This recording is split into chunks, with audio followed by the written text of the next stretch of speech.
বাস্তব যেটা সত্য কথা, তাহলে তো আমরা 50 থেকে 70,000, বিরোধীকে তো দেখা যায় না। আমাদেরই তো লোকজন ভোট দিয়েছে, না দেওয়ার তো কিছু নেই।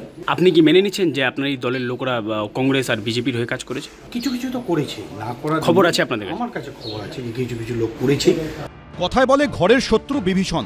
রাজ্যে শাসক দলের অন্দরে কি নিঃশ্বাস ফেলছে সেই বিভীষণেরা? ভোটের ফল ঘোষণার মাত্র 48 ঘন্টা আগে মালদায় তেমনই অন্তর্ঘাতের আশঙ্কা প্রকাশ করলেন তৃণমূলের জেলা পরিষদ সদস্য। তার চাঞ্চল্যকর দাবি, তৃণমূলে থেকেও ভোটের সময় বিজেপি ও কংগ্রেসের হয়ে কাজ করেছে দলেরই লোকজন।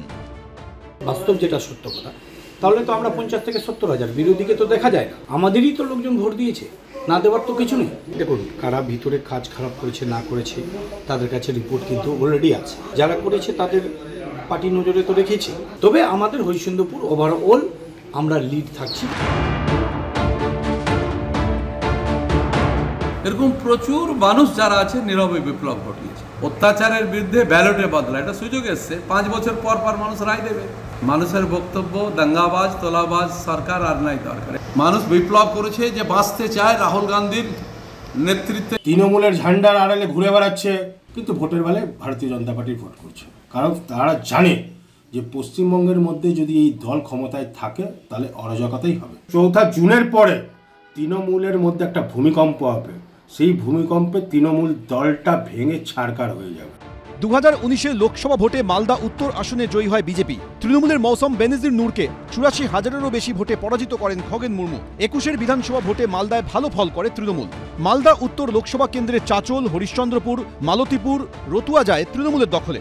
বাকি 3টি আসনে জয়লাভ করে বিজেপি। এই আবহে 2024-এর লোকসভা ভোটে মালদা উত্তর কেন্দ্রে বিজেপির বিদায়ী সাংসদ খগেন মুর্মুকে হারাতে প্রাক্তন আইপিএস প্রসূন বন্দ্যোপাধ্যায়কে প্রার্থী করে তৃণমূল। এই প্রেক্ষিতেই উঠেছে অন্তর্ঘাতের অভিযোগ।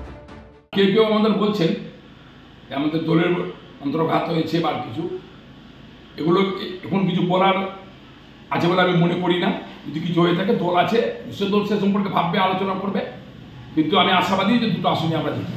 তবে এই বিতর্কের মাঝেই মালদা উত্তরের উত্তর জানা যাবে মঙ্গলবার।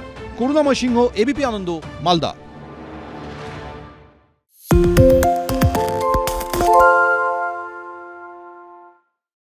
সত্য অন্তহীন, সত্যের খোঁজও তাই, সত্য সন্ধানে তাই আমরা অক্লান্ত, অকুতভয়। এবিপি আনন্দ নতুন ভাবনার প্রতীক, যা মনে মুক্ত, তথ্যে যুক্ত এবং যাবতীয় সীমানার বাঁধন থেকে মুক্ত।